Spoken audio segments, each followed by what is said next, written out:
हूँ। श्री प्रताप सिंह बारठ राजकीय स्नातकोत्तर महाविद्यालय शाहपुरा के भूगोल विभाग के यूट्यूब चैनल पर आपका स्वागत है।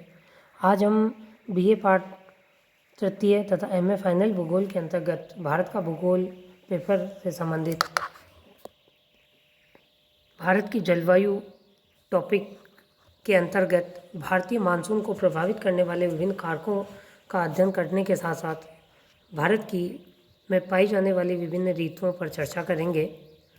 तो हम प्रारंभ करते हैं। भारतीय मानसून को प्रभावित करने वाले जो प्रमुख कारक हैं उन कारकों के अंतर्गत तो सबसे जो पहला कारक है वो है हिंद महासागर के ऊपर 20 डिग्री दक्षिणी अक्षांश पर अर्थात मेडागास्कर के पूर्व में एक उच्च वायुदाब क्षेत्र की उपस्थिति पाई जाती है। इस उच्च वायुदाब क्षेत्र की तीव्रता व स्थिति भारतीय मानसून को सबसे अधिक प्रभावित करती है। अगर हम भारत की स्थिति के आधार पर देखते हैं तो आप देखिए, जब ये जो अफ्रीकन कंट्रीज़ वाला भाग है, यहाँ एक मेडागास्कर द्वीप है। जो मेडागास्कर है वह मेडागास्कर के पूर्व में यहाँ एक हाई प्रेशर जोन बनता है। ये हाई प्रेशर जोन जो है वही 20 डिग्री दक्षिणी अक्षांश के आसपास हिंद महासागर के ऊपर ये हाई प्रेशर जोन ही भारतीय मानसून को प्रमुखता के साथ प्रभावित करता है।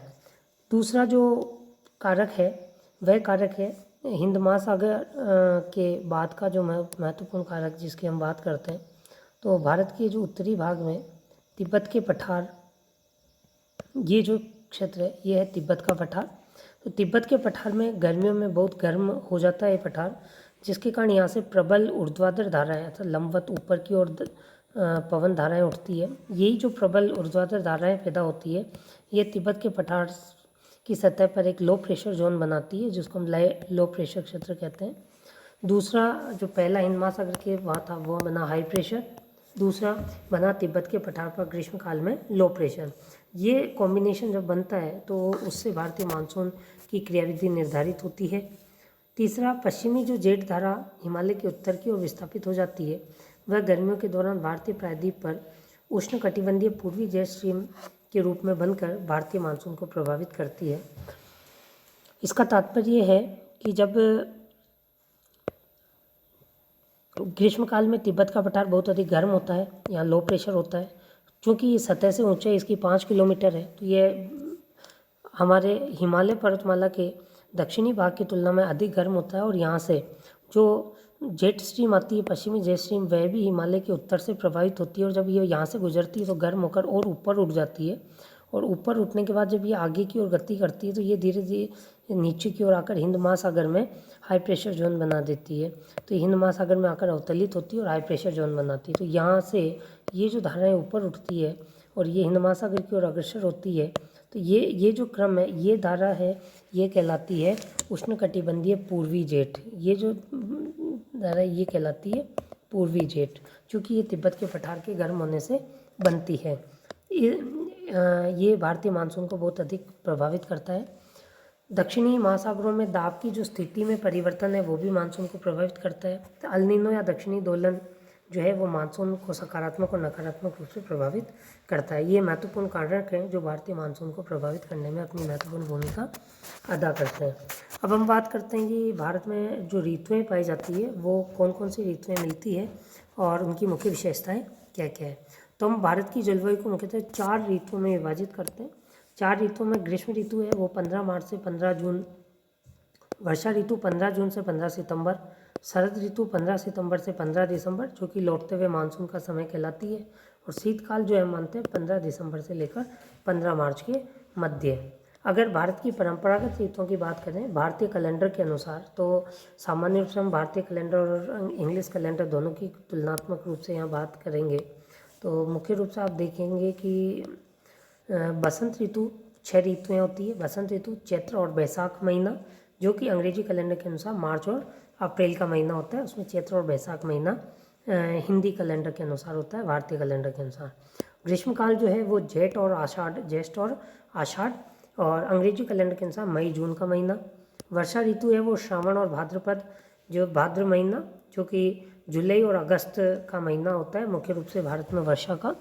शरद ऋतु आश्विन और कार्तिक महीना जो कि अंग्रेजी कैलेंडर के अनुसार सितंबर और अक्टूबर का महीना। हेमंत ऋतु मार्गशीर्ष और पौष माह जो कि नवंबर और दिसंबर का महीना, शिशिर ऋतु माघ और फाल्गुन का महीना जो कि सामान्य रूप से जनवरी और फरवरी का महीना अंग्रेजी कैलेंडर के अनुसार होता है। ये भारत की परंपरागत ऋतुओं का अंग्रेजी कैलेंडर के अनुसार माह है। 6 परंपरागत ऋतुएं हम भारत के में मानते हैं। हम सबसे पहले बात करते हैं ग्रीष्म ऋतु की। तो हम देखिए ग्रीष्म ऋतु जो है वो मार्च में सूर्य की किरणें कर्क रेखा पर लंबवत आती है और कर्क रेखा पर लंबवत होते के कारण उत्तर भारत में तापमान बढ़ने लगता है। आपको पता है कि कर्क रेखा जो है वो गुजरात राजस्थान से होकर गुजरती है, तो ये भारत के बिल्कुल मध्यवर्ती भाग में कर्क रेखा की अवस्थिति है। तो ये जो प्रायद्वीपीय पठारी खंड है यहाँ से कर्क रेखा गुजरती है, तो ये जो क्षेत्र है इसका उत्तर का जो पूरा का पूरा विशाल मैदानी खंड है वहाँ सूर्य की किरणों के लंबवत होने के कारण तापमान एकाएक बढ़ता है, जिसके कारण अप्रैल मई और जून माह में उत्तर भारत में स्पष्ट ग्रीष्म ऋतु का अनुभव होता है। और यहाँ अधिकांश जो तापमान है वो 30 से 32 डिग्री सेल्सियस अंकित किया जाता है। पश्चिमी राजस्थान में तो इस समय तापमान 48 डिग्री सेल्सियस तक भी अंकित किया जाता है। मई माह में तापपेटी और उत्तर की ओर खिसक जाती है, जिसके कारण उत्तर पश्चिम भाग जो कि राजस्थान है वहाँ 48 डिग्री सेल्सियस तक हम तापमान अंकित करते हैं। प्रायद्वीपीय भारत पर अगर हम बात करें तो समुद्र का समकारी प्रभाव होता है, क्योंकि आप देखेंगे कि जब ये जो भाग है यहाँ इस तरफ अरब सागर है और इस तरफ बंगाल की खाड़ी है, तो दोनों ओर से सागरीय प्रभाव के कारण इस प्रायद्वीपीय खंड का जो तापमान है वह प्रायद्वीपीय खंड का तापमान समकारी रहता है और दक्षिण भारत का तापमान सामान्य रूप से उत्तर भारत के प्रचलित तापमान से नीचे ही रहता है। दक्षिण भारत में ग्रीष्म ऋतु काफ़ी मृदु होती है। इस ग्रीष्मकाल में भी तापमान 26 से 32 डिग्री सेल्सियस ही अंकित किया जाता है। भारत में ग्रीष्म ऋतु का जो सबसे अधिक तापमान है वो बियावली बीकानेर में एक स्थान है, बियावली, वहाँ का अंकित किया जाता है। भारत में मार्च से जून के मध्य सूर्य की लंबवत किरणों के उत्तरायण होने के कारण तापमान में वृद्धि व दाब में कमी के कारण ताप कटिबंध भी जो है वो भारतीय उपमहाद्वीप की ओर विस्थापित होते हैं, जिसके कारण उपोष्ण कटिबंधीय पश्चिमी जेट का भारत में उत्तरी हिमालय मैदान से हिमालय पर्वत की ओर विस्थापन हो जाता है, जिसका परिणाम ये होता है कि भारत के उत्तर पश्चिमी राज्यों में अधिक तापमान होने के कारण एक लो प्रेशर जोन बनता है। उत्तर पश्चिमी राज्य जिसमें राजस्थान मुख्य केंद्र बनता है लो प्रेशर का, पश्चिमी राजस्थान। दक्षिण पश्चिम मानसूनी पवनों के आगमन के पूर्व इन निम्न वायुदाब केंद्र के चारों ओर गर्म व शुष्क हवाएं जो चलती है वो राजस्थान, उत्तर प्रदेश और बिहार में लू के नाम से जानी जाती है, जिसमें प्रमुखता से आप राजस्थान के सभी व्यक्ति जानते हैं लू बहुत ही कष्टकारी होती है। इसी दौरान पश्चिम बंगाल, असम और उड़ीसा में जो कुछ वर्षा युक्त तूफान आते हैं उनके नाम हैं। पश्चिम बंगाल में उन्हें हम काल वैशाखी कहते हैं, असम में उसे बोडोई चिल्ला कहते हैं, उड़ीसा में नार्वेस्टर के नाम से भी जाना जाता है। तो हम ये जो स्थानीय तूफान है इनका अलग से अध्ययन करते हैं। तो ग्रीष्म ऋतु में आने वाले जो प्रसिद्ध तूफान हैं उनमें आम्र वर्षा, ग्रीष्म ऋतु के खत्म होते होते पूर्व मानसून बौछारें पड़ती है जो केरल और तटीय कर्नाटक, तो आम्र वर्षा मुख्य रूप से कहाँ होती है, केरल में और तटीय कर्नाटक में, जो स्थानीय तौर पर इसे तूफानी वर्षा को हम आम्र वर्षा कहते हैं और ये आमों को जल्दी पकने में सहायता करती है। फूलों वाली बौछार कहते हैं केरल और उसके निकटवर्ती कहवा उत्पादक क्षेत्रों में, जहाँ की कहवा के फूल खिलने लगते हैं। काल वैसाखी असम और पश्चिम बंगाल में बैसाख के महीने में शाम को भयंकर विनाशकारी वर्षा युक्त जो पवनें चलती है उनको सामान्य रूप से काल वैसाखी कहा जाता है। इसकी कुख्यात प्रकृति के कारण ही इसका नाम काल वैसाखी है, अर्थात इसका शाब्दिक अर्थ है वैसाख के महीने में आने वाली तबाही। चाय, पटसन, चावल के लिए यह पवन अच्छी लाभदायक होती है। असम में इन तूफानों को सामान्य रूप से बोडोई चिल्ला के नाम से पुकारा जाता है। ये बड़ी प्रतियोगी परीक्षाओं में भी पूछा जाता है। लू जो है वो उत्तरी मैदान में पंजाब से लेकर बिहार तक एक चलने वाली शुष्क गर्म पीड़ादायक पवन है। दिल्ली और पटना के बीच इसकी तीव्रता बहुत अधिक रहती है। जब कभी भी क्षेत्रीय प्रभाव के कारण निम्न वायुदाब के केंद्र में आर्द्र वायु का आरोहण हो जाता है तो विद्युत गर्जन के साथ तीव्र गति से कम समय के लिए और सीमित क्षेत्र में एक सैवनीय वर्षा होती है। इस प्रकार की वर्षा को ही हम सामान्य रूप से केरल में आम्र वर्षा या कर्नाटक में चेरी ब्लॉसम ग्रीष्म ऋतु की समाप्ति के समय ये वर्षा घटित होती है। अगर हम वर्षा ऋतु की बात करें तो देखिए जून से सितंबर के मध्य भारत में दक्षिण पश्चिमी मानसूनी पवनों से वर्षा होती है और जो दक्षिण पश्चिमी मानसूनी पवनों से वर्षा होती है वह मानसूनी वर्षा कहलाती है। दक्षिण पश्चिमी मानसूनी पवनें प्रायद्वीपीय भारत के दक्षिणी छोर से टकराकर दो शाखाओं में विभाजित होती है। तो यहाँ क्या होता है कि जब ये जो खंड है इसमें दक्षिण पश्चिम मानसून से जो पौने आती है वो अरब सागर की तरफ से आती है। तो यहाँ एक सह्याद्री पर्वतमाला है, यहाँ से 3 भागों में वह निकलती है। अरावली के समानांतर एक उत्तर की ओर आगे बढ़ जाती है। दूसरी जो शाखा है वो बंगाल की खाड़ी से होकर गुजरती है और ये जो कीपाकार आकृतियाँ हैं पहाड़ियों की, गारो खासी जयंतियाँ, वहाँ जाकर टकराने के बाद ये पश्चिम बंगाल से भारत में उड़ीसा से एंटर करती है। तो ये जो 2 शाखाओं में बढ़ जाती है उसमें सामान्य रूप से अरब सागर से आने वाली शाखा को तो हम कहते हैं अरब सागरीय शाखा, और बंगाल की खाड़ी से आने वाली शाखा को हम कहते हैं बंगाल की खाड़ी की शाखा। तो हमारे यहाँ जो दक्षिण पश्चिमी मानसूनी पवन है वो प्रायद्वीपीय भारत के दक्षिण छोर से 2 भागों में विभक्त होती है।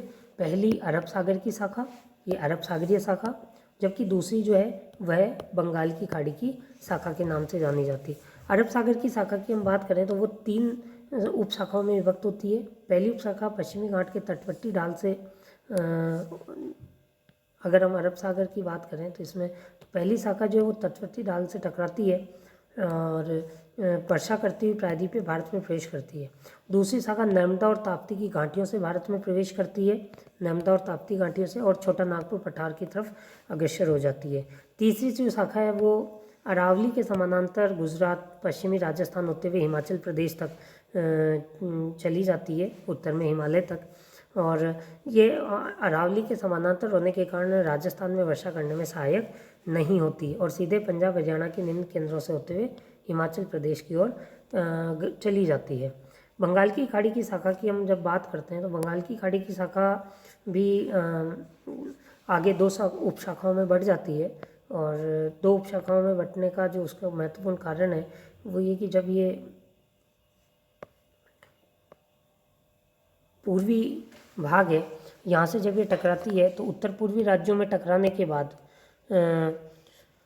एक अक्षशंगीय मोड़ है पूर्वी हिमालय का, तो उस अक्षशंगीय मोड़ पूर्वी हिमालय से टकराकर पश्चिम की ओर मुड़ती है, ठीक है, और पश्चिम की ओर मुड़कर हिमालय के पर्वतपदीय भागों में होकर वर्षा करती है। दूसरी जो शाखा है वो पश्चिम बंगाल उड़ीसा के तट से टकराकर छोटा नागपुर पठार की ओर आती है। अरावली पर्वतीय क्षेत्र और तमिलनाडु के जो कोरोमंडल तटीय क्षेत्र है वह दक्षिण पश्चिम मानसूनी पवन के समानांतर प्रवाह के कारण ग्रीष्म ऋतु में मानसूनी वर्षा प्राप्त नहीं करते हैं। खासी पहाड़ी के दक्षिण में स्थित मौसिनराम जो मेघालय में स्थित है विश्व का सर्वाधिक वर्षा प्राप्त करने वाला स्थान है। भारत में सबसे कम वर्षा लेह जम्मू कश्मीर में होती है। अगर हम वर्षा के डिस्ट्रीब्यूशन की बात करें तो जो भारत का औसत वर्षा का मान है वो लगभग 125 सेंटीमीटर है, परंतु इसमें भी क्षेत्रीय विभिन्नताएं पाई जाती है। अधिक वर्षा वाले क्षेत्रों में पश्चिमी घाट, उत्तर पूर्व के उप हिमालयी क्षेत्र, मेघालय की पहाड़ियाँ, खासी जयंतियाँ पहाड़ियाँ, कुछ भाग जो 200 सेंटीमीटर से अधिक वर्षा प्राप्त करते हैं। ब्रह्मपुत्र घाटी और समीपवर्ती पहाड़ियाँ 200 सेंटीमीटर से कम वर्षा प्राप्त करती है। मध्यम वर्षा वाले क्षेत्रों में पूर्वी तमिलनाडु, गुजरात का दक्षिणी भाग, उत्तर पूर्वी प्रायद्वीप, उड़ीसा, बिहार, झारखंड, गंगा का मैदान, उत्तर पूर्वी मैदान, कछार घाटी, मणिपुर, जहाँ 100 से 200 सेंटीमीटर वर्षा होती है। न्यून वर्षा वाले क्षेत्रों की बात करें तो दिल्ली, हरियाणा, पंजाब, जम्मू कश्मीर, पूर्वी राजस्थान, पश्चिमी उत्तर प्रदेश, दक्कन का पठार, यहाँ 50 से 100 सेंटीमीटर वर्षा अंकित होती है। आंध्र प्रदेश, कर्नाटक और महाराष्ट्र के कुछ भाग, लद्दाख तथा पश्चिमी राजस्थान में अधिकांश भागों में 50 सेंटीमीटर से कम वर्षा होती है, जिसको हम अपर्याप्त वर्षा कहते हैं, अति न्यून वर्षा। हम इस मानचित्र के आधार पर देखते हैं तो आप देखिए कि इस मानचित्र के आधार पर जब हम देखते हैं तो जो बिल्कुल गहरे काले सिंबल्स हैं वह गहरे काला, पूरा जो काला भाग है ये भाग सबसे अधिक वर्षा प्राप्त करता है, 200 सेंटीमीटर से अधिक वर्षा प्राप्त करता है। फिर जो आड़ी लाइंस हैं ये भाग सामान्य रूप से 100 से 200 सेंटीमीटर वर्षा प्राप्त करता है, लेकिन अधिकांश जो भाग है, जो खड़ी लाइंस हैं, प्रायद्वीप का भीतरी भाग है, ये भाग 60 से 100 सेंटीमीटर तक वर्षा प्राप्त करता है। लेकिन जो सिंपल डॉट्स हैं ये भाग 60 सेंटीमीटर से कम वर्षा प्राप्त करता है। इसमें पश्चिमी राजस्थान आ जाता है, जम्मू कश्मीर का भाग आ जाता है, लद्दाख रीजन आ जाता है, तथा प्रायद्वीपीय पठार का जो वृष्टि छाया क्षेत्र है महाराष्ट्र में, तेलंगाना में, वह भाग आ जाता है जहाँ 60 सेंटीमीटर तक वर्षा प्राप्त होती है। अगर हम शरद ऋतु की बात करें तो सितंबर महीने से दिसंबर के मध्य सूर्य के दक्षिणायन होने के कारण भारतीय उपमहाद्वीप में तापमान की कमी के साथ साथ वायुदाब में वृद्धि होती है, जिस कारण सितंबर माह के मध्य में पंजाब हरियाणा के मैदानों में उच्च वायुदाब का विकास होता है और मानसूनी पवनें लौटना प्रारंभ करती है। इसे मानसून को लौटना या मानसून निवृत्तन कहा जाता है। इस समय ताप कटिबंधों के साथ साथ मानसून द्रोणी, जिसको ITC-Z कहते हैं, इंटर ट्रॉपिकल कन्वर्जन जोन, ये भी पुनः दक्षिण की ओर विस्थापित होना प्रारंभ कर जाती है।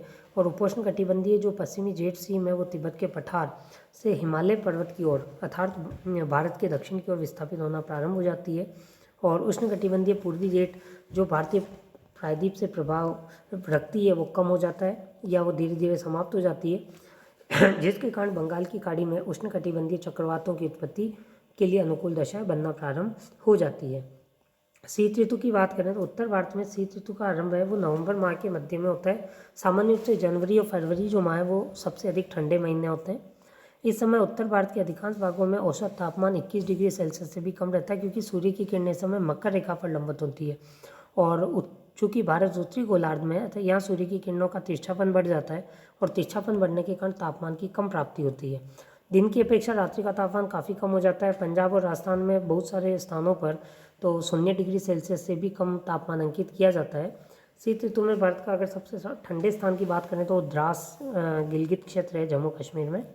शीत ऋतु में उत्तर भारत में अधिक ठंड पड़ने का मुख्य रूप से 3 कारण है। राजस्थान, पंजाब, हरियाणा में समुद्र का समकालीन प्रभाव नहीं होने के कारण महाद्वीपीय जलवायु पाई जाती है और महाद्वीपीय जलवायु में शीतकाल में रात्रि बहुत अधिक ठंडी होती है।